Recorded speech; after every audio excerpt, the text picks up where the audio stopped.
Kita kembali ke Jakarta, pemirsa. Indonesia mendorong penguatan kerjasama di bidang ketahanan pangan antara ASEAN dan juga Rusia. Hal ini disampaikan Menteri Luar Negeri RI Retno Marsudi dalam pertemuan para Menlu ASEAN dengan Menlu Rusia Sergei Lavrov di Jakarta pada hari Kamis lalu.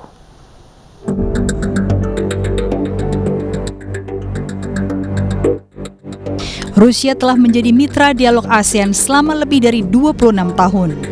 Dalam 5 tahun terakhir, hubungan ASEAN dan Rusia naik tingkat menjadi kemitraan strategis. Namun kini situasi dunia telah berubah drastis. Maka cara pandang baru dalam kolaborasi dibutuhkan untuk menyelamatkan dunia. Demikian yang disampaikan Menteri Luar Negeri Retno Marsudi dalam pertemuannya dengan Menteri Luar Negeri Rusia Sergei Lavrov. Menlu menambahkan, Indonesia sebagai mitra Rusia maupun Ukraina tak kenal lelah untuk menyerukan perdamaian dan kemitraan Indonesia, ASEAN dan Rusia harus mewujudkan paradigma ini dalam tindakan nyata. Sementara itu, Menlu Rusia Sergei Lavrov menegaskan dukungannya terhadap sentralitas ASEAN dalam pembangunan arsitektur kawasan inklusif di Indo-Pasifik. Di bidang ketahanan pangan, ASEAN berencana mengajukan deklarasi pemimpin untuk penguatan ketahanan pangan dan nutrisi untuk merespon krisis pada KTT ASEAN ke-43 bulan September mendatang. ASEAN juga akan memastikan zona bebas senjata nuklir di Asia Tenggara.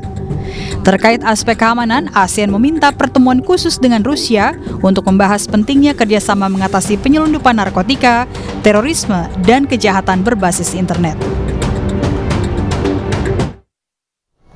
Mantan Menteri Luar Negeri Cina Wang Yi berharap kerjasama trilateral antara Cina, Rusia, dan Indonesia bisa mendorong stabilitas dan perdamaian di kawasan.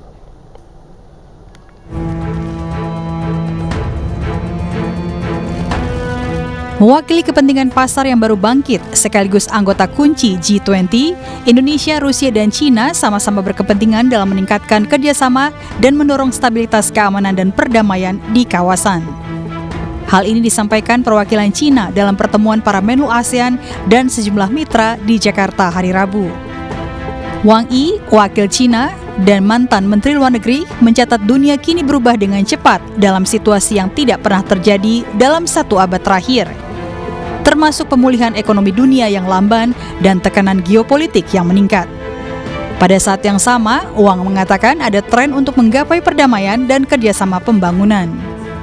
Sebagai mitra dialog ASEAN, Cina mendukung sentralitas ASEAN dan sekaligus mendukung upaya ASEAN meningkatkan kerjasama dengan mitra Asia Timur lainnya, yaitu Jepang dan Korea Selatan. Sementara Menlu Rusia Sergei Lavrov dan Menteri Luar Negeri Retno Marsudi bertukar pandangan kondisi di negara masing-masing. Kerjasama pemerintahan global harus ditingkatkan untuk memuluskan rantai pasok serta ketahanan pangan dan energi di negara-negara berkembang.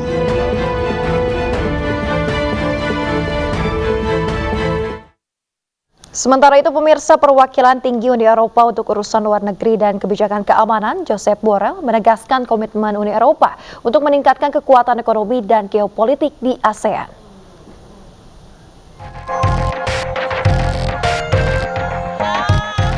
Salah satu mitra dialog ASEAN yang mencuri perhatian media adalah Josep Borrell yang kini menjabat sebagai Kepala Kebijakan Luar Negeri dan Keamanan Uni Eropa.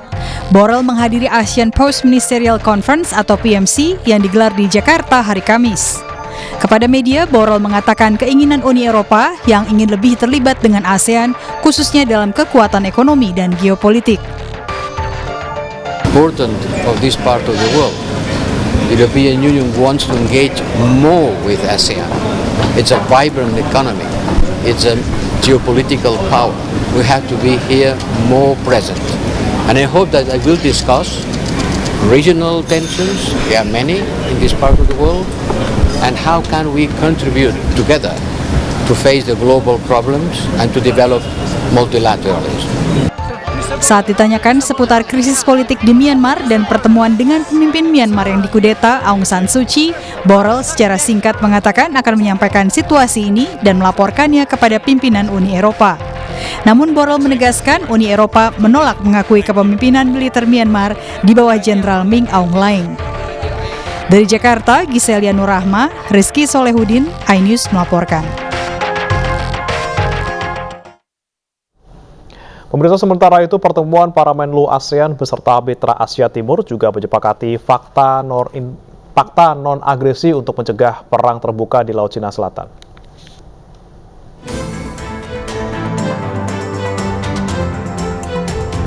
Sepanjang hari Kamis, ASEAN dan China sepakat untuk mengupayakan sebuah fakta non-agresi yang akan dicoba dalam 3 tahun ke depan.